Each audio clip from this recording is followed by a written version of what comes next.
لە هەرێمی کوردستان بە زەقکردنەوەی بابەتی لاوەکی و ناپێویست هەمیشە هەوڵدراوە کێشە سەرەکیەکانی کۆمەڵگا و پرسی گەندەڵی لەبیر هاوڵاتیان ببرێتەوە. بۆ ئەم مەبەستەش پارەیەکی زۆر و هەوڵێکی فراوان بەخەرج دەدرێت بەتایبەت لە تۆڕە کۆمەڵایەتەکان چەندین پیجی گەورە بە سپۆنسەری بێشومار پرسە لاوکیەکانەکات بە پرسی سەرەکی و جێمشتومڕی هاوڵاتیان. ئەوەی کە ئێستا بینرێ بە تایبەتی لە تۆڕە کۆمەڵایەتەکان لە سۆشال میدیا ئەوەیە کە بەردەوام کۆمەڵێک پیج و ئەکاونت هەن بۆ ئەوەی کە نیگامان لەسەر شتە جەوهەری و جدیەکان لابن بۆ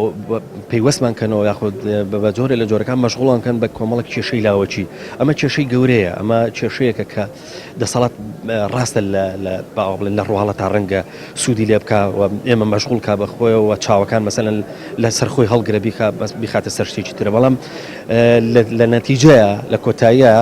کێشەکان هەروەکو خۆیان ئەمێنەوە کێشەکان بە گەورەی دیسان قەباران هەردی و گەورە بێەوە کێشەکان نەک چارەسەر نابن بەڵکو لێکەوتی خراپیان لێکرێتەوە.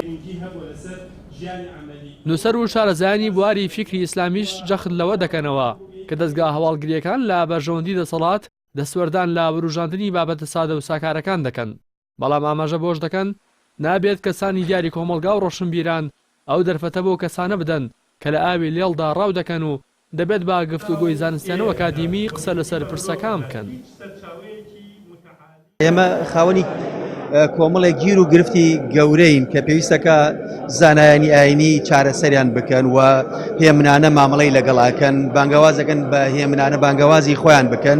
و بێ ئاگان لەوە بێ کە کۆمەڵگا بەدەم کۆمەڵێک کێشە و دەرد و ئەتوانین بڵین گرفتی گەورەوە ئەناڵێنێ، ئەبێ ئەمان هۆکاری چارەسەر بن و یارمەتی دەربن. بێگومان لە هەموو کۆمەڵگایە کە دەستگای هەواڵگیری هەبێ، سیاست هەبێ و منملانی سیاسی هەبێ و بەرژەوەندی هەبێ ئەکرێمە بیر لە شتی وا بکەین و ئەم شتە یعنی ئامادەن و بوونیان هەیە، بەڵام بەرجنی هەموو ئەو بابەتە کۆمەڵایەتی و فکری و فەرەنگیانی ئەو روژێنێ هەموو جارێ ئەمەی لە پشتەوە بێ جاگرنگەوێ جیانکەینەوە چ بابەتێک ئەمەی لە پشتەوەیە ئەوەی کەواشەکە ئەمەی لە پشتەوە بێ دووش زۆر دیارەکە، یەکەمێن لە چ کاتێکا و مەسەلا و روژێندرێ،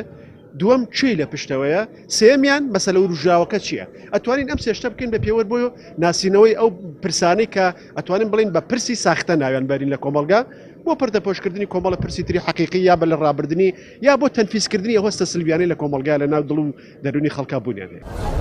سیاسەتی پەردکە و زاڵبا شەڕێکی باوە لە جیهانی ململانێدا بەسەرەکی ترین و کەم زیانترین شەڕ لە نێوان هەر ململانەیەکدا دادەنرێت. دەسەڵاتدارانی هەرێمی کوردستانیش بە درێژایی مێژووی حکومڕانیان سیاست و بەڕێوەبردنیان لەسەر بنەمای پەردکە و زاڵبە داڕشتووە کە هەر کات کۆمەڵگا لەسەر پرسێ قسەی کردبێت کە زیانی بۆ پەزەکانیان هەبوو بێت ئەوە خێراو دەست بەجێ بابەتێکی لاوەکی و بێبەهایان لە ڕاگەاندنەکاندا بروژاندووە و هاوڵاتیانیان پێوە سەرقاڵ کردووە کە تەنها هۆشیاری هاوڵاتیان دەتوانێت جادوویە و کەسانە پوچەڵ بکاتەوە کە کوردواتەنی دزن و بازاڕی ئاڵۆزیان دەوێت. ڕاستی حەمامین کەناڵی ئاسمانی پەیام سلێمانی.